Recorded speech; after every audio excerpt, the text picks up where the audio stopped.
Hey guys, and welcome to the Working Money Channel. Michael Branch here on Twitter posting this. More news with regards to Ripple partner Instarem. They're a Singapore-based payment solutions provider, and they announced that they will be now using Ripple payments for their treasury operations to assist with its small and medium enterprise clients. This solution, too, is going to be for internal treasury operations. So let me read you guys a little bit of this. Ripple partner Instarem forges deeper collaboration with the financial technology firm to enhance treasury operations for its small and medium enterprise clients.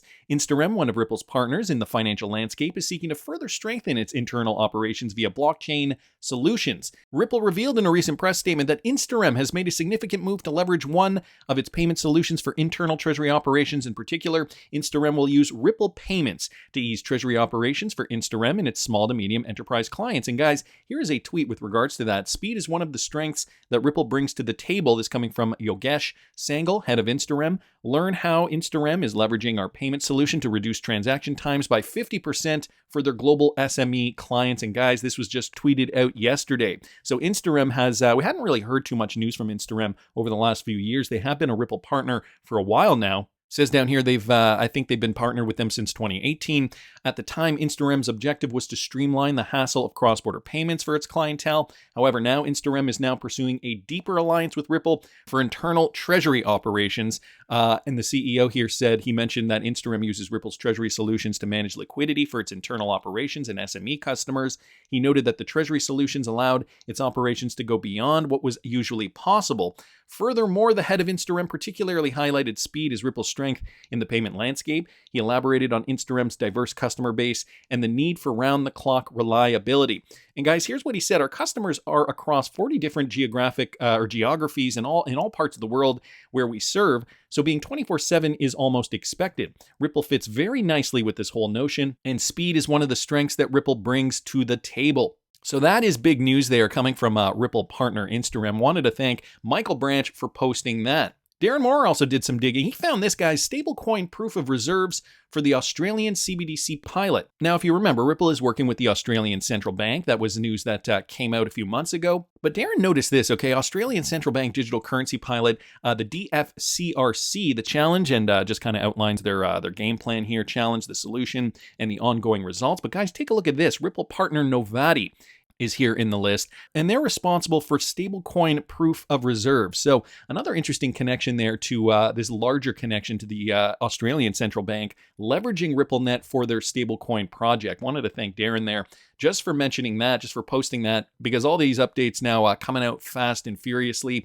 I think, because we are seeing more positive light, I guess, with regards to the U.S. landscape. And I think that was kind of the last piece of the global puzzle in a lot of ways, that we're probably now going to see a lot of these projects being greenlit a lot quicker and a lot more Ripple partnerships being announced. So great news there. Again, also happen to see this, guys, from Ripple partner Temenos. Temenos has achieved recognition from Cloud Security Alliance. Now, today, Temenos, they announced that they earned the Trusted Cloud Provider Trust Mark from the Cloud Security Alliance, the world's leading organization dedicated to defining and certifying best practices to help ensure a secure cloud computing environment. Built upon existing CSA programs, the Trusted Cloud Provider Trust Mark assists customers, including financial institutions, in identifying cloud providers that demonstrate their commitment to holistic security and are aligned with their individual security requirements. Temenos has been a CSA member, formally adopting and attesting for compliance with the internationally recognized CSA framework for cloud. And with this latest recognition, Temenos has become only one of 30 technology providers globally to date who collectively achieved this Star 1 classification, Star Level 2 attestation, and the Trusted Cloud Provider mark, joining key Temenos partners such as IBM, Microsoft, and AWS, who is also coincidentally a Ripple partner. So Temenos customers have the freedom of choice. They can deploy Temenos banking solutions as they wish. The software can be hosted on any private or public cloud, or the SaaS on Temenos Banking Cloud, as well as providing a high level of security. Temenos Banking Cloud delivers other benefits, including business agility, elasticity, and scalability, while enabling banks to focus on customer-centric innovation and take advantage of new opportunities like banking as a service on a secure and trusted evergreen service. So that is big news for Temenos clients. Of course, Temenos was one of those earlier Ripple partners, I think from back in 2015 or 16, and they're the back-end IT providers for a lot of these big mega banks globally. So huge news there for Ripple partner Temenos. In the coming years, I do predict too that we're going to see a lot more banking alliances, whether it's through acquisition or even just merging partnerships from banks globally. And I think, in different jurisdictions, we might see different countries, nations decide, their banks, their biggest banks, decide to partner up with other banks to create more of a symbiotic relationship, something that we really haven't seen in the past. And the reason I say that is because what is happening, guys, with the BRICS nations specifically, and the idea that we could see another new reserve currency, this could completely change the game. Now, Amelie here on Twitter posted this. Okay, Mr. Poole posted this original tweet in 2021, August of 2021. And we also have an ex-CIA advisor who predicted that August 22nd will be the day the US dollar status as the world reserve currency and medium for exchange will formally collapse. So who does she mean? Ex-CIA advisor predicts date when US dollar hegemony will collapse, guys. Of course, this is Jim Rickards in an op-ed posted by Daily Reckoning on Tuesday. Now, this is from a couple of months ago. Former CIA and Department of Defense advisor and investment banker James Rickards predicted that August 22nd, so that's about, a week away? That will be the day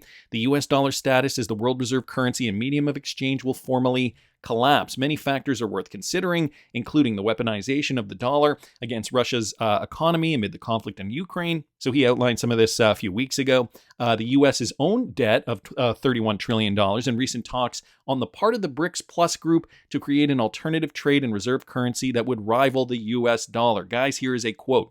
On August 22nd, about 2.5 months from today, the most significant development in international finance since 1971 will be unveiled. Down here, what is interesting to note is that on the same day in 1971, August 22nd, was also the day that the U.S. dropped the gold standard.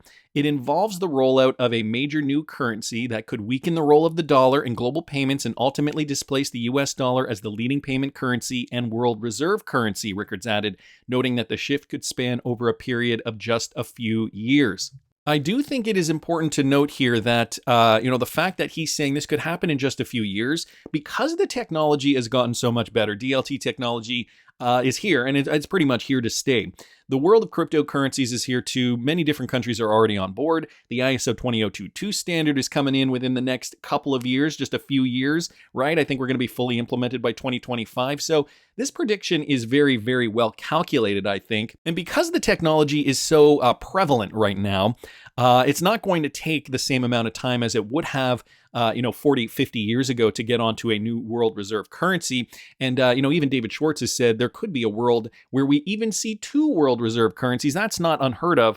Rickards says that the push for a new currency spearheaded by the BRICS Plus group will affect world trade, direct foreign investment, and investor portfolios in dramatic and unforeseen ways, and cause an unprecedented geopolitical shockwave. He also said that the BRICS Plus plans for expansion are the most important development of the BRICS system, noting that 8 countries have so far already applied for membership, along with 12 others expressing an interest in joining the bloc, including Saudi Arabia, which assisted the U.S. in propelling the dollar currency to the status of world hegemony through establishing the petrodollar system. So Saudi Arabia now kind of going back on what they had agreed to back when they were supporting the U.S. Here's another quote. There's more to this than just an increasing the headcount at future BRICS meetings. Rickards emphasized, pointing out that if Saudi Arabia and Russia are both members, you have 2 of the 3 largest energy producers under one tent. The U.S. is the other member of the big 3. On another note, the BRICS countries make up 30% of the world's surface, with 50% of global wheat and rice production and 15% of the planet's gold reserves. It accounts for 40% of the world population, 28% of nominal GDP, and 52% is measured under the PPP formula. So, by every measure, population, landmass, energy output, GDP, food output, and nuclear weapons, BRICS is not just another multilateral debating society. They are a substantial and credible alternative to Western hegemony, Rickards says. So, guys, okay, what does that mean for us? What does that mean for, everything? The future of payments, crypto, XRP, the world reserve currency, our pocketbooks.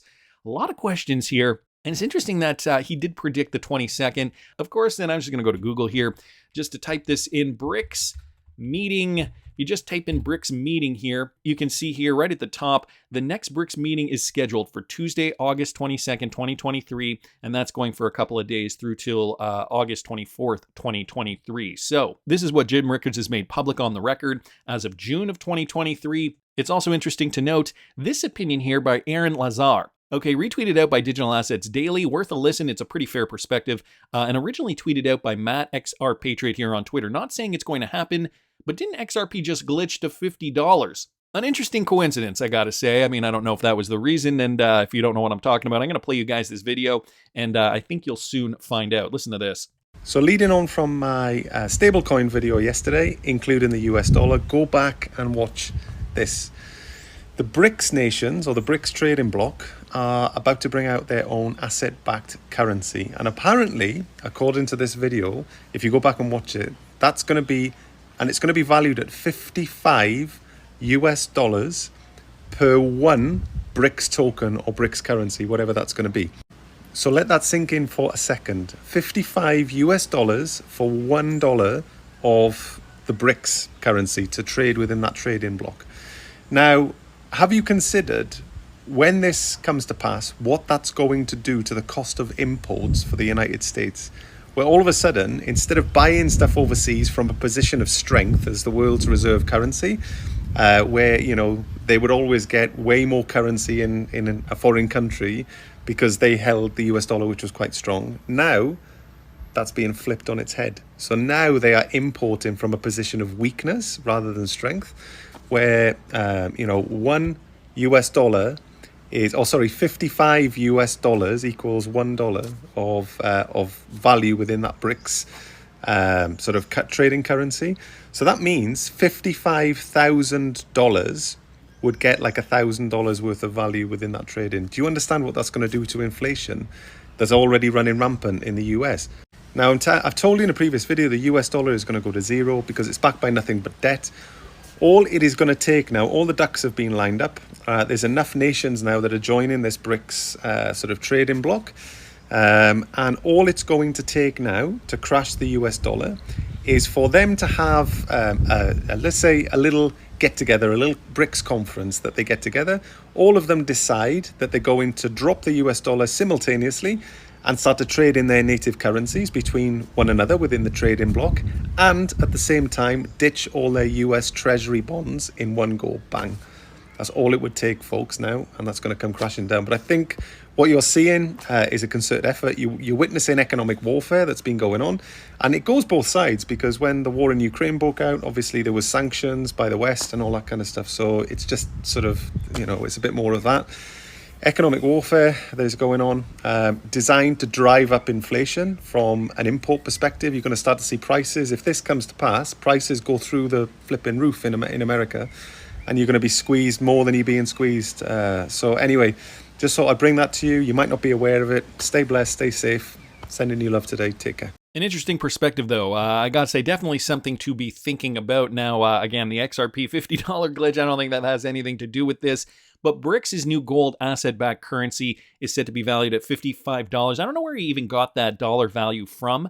One BRICS gold-backed currency is equal to $55. This comes as 30 countries participate to ditch the US dollar as the global reserve. And here, as of May 11th, here's a full list of the countries that want to join the BRICS alliance. So we're seeing a lot more countries now looking to join: Algeria, Argentina, Bahrain, Egypt, Indonesia, Iran, Saudi Arabia, United Arab Emirates, Afghanistan, Bangladesh, Belarus, Kazakhstan, Mexico, Nicaragua, Nigeria, Pakistan, Senegal, Sudan, Syria, Thailand, Tunisia, Turkey, Uruguay, Venezuela, and Zimbabwe. So guys, this block is going to get a lot stronger over the years. I was trying to find that video that this guy here, Aaron Lazar, was talking about, and I don't know if I could find it here. Maybe it was this one, Stablecoins. Anyway, I'm not going. I'll link his TikTok profile in the description of this video if you guys care to watch some more of his videos. He was saying that he was talking about stablecoin, so this in fact could be the one. Anyway, not going to figure that out right now, but it makes you think. Mr. Man here saying, remember when Brad Garlinghouse stated XRP was created to be a world reserve currency? And just last week, Joel Katz stated that two reserve currencies can exist. The shift in power is flowing from west to east. As another nail in the coffin, there is a reserve currency by the New Development Bank. This is my speculation, and the dots line up. We'll see where life leads. The BRICS August meeting will not discuss their currency. Now, this was put out by Reuters. BRICS currency not on the August summit agenda, South Africa officials say, which would in fact be contrary to Jim Rickards' opinion, or his prediction rather, from June of this year. But this is from Reuters. Again, controlled media, who knows? what's actually going to happen at this meeting. Maybe it isn't going to be discussed. The other thing, though, that I wanted to mention was this from Dark Horse. Just going to leave this here. And wait, I haven't seen this. Highly confidential from Ripple Labs, planning and integrating. Now, it does look like a very old report. Some of it is actually redacted here too, but it does highlight this new asset gold. And from this Ripple Insights blog from 2014, GBI integration allows Ripple users to trade, send, and spend gold. So this is not new news, guys, but just to remind you, with the launch of the latest Ripple Gateway, gold just got a lot more useful. Gold Bullion International, one of the world's leading precious metal providers, now enables people to trade digital units of physical gold, send it to friends and family, or even spend it online. Gold has served monetary and symbolic functions since the beginning of recorded history. Today, individuals, institutional investors, and central banks continue to maintain strategic holdings in the highly sought-after precious metal. In all, the total market for gold is worth over $8 trillion, and this was from 9 years ago. But guys, it's significant today, I think, more than ever, considering the BRICS nations are now stronger than ever. There's talk of a new world reserve currency. Perhaps two can exist simultaneously. And we've even discussed the notion that XRP might not, in fact, be a world reserve currency, even though Brad Garlinghouse did say in this 2018 clip, which I've showed on this channel in the past, that XRP could, in fact, be a world reserve currency. We've heard about it as a global payment currency or something similar. We've also discussed it in the context of an ESDR, and even Jim Rickards has said that XRP could, in fact, be an ESDR. So, how close are we to this adoption? Is it going to be on the agenda August 22nd to 24th? There's still a lot of questions here that remain unanswered. That's just my opinion, but I want to hear what you guys think. Please subscribe to the channel if you haven't already. Like the video if you like the content I'm providing. I always love hearing your comments. See you in the next one, guys.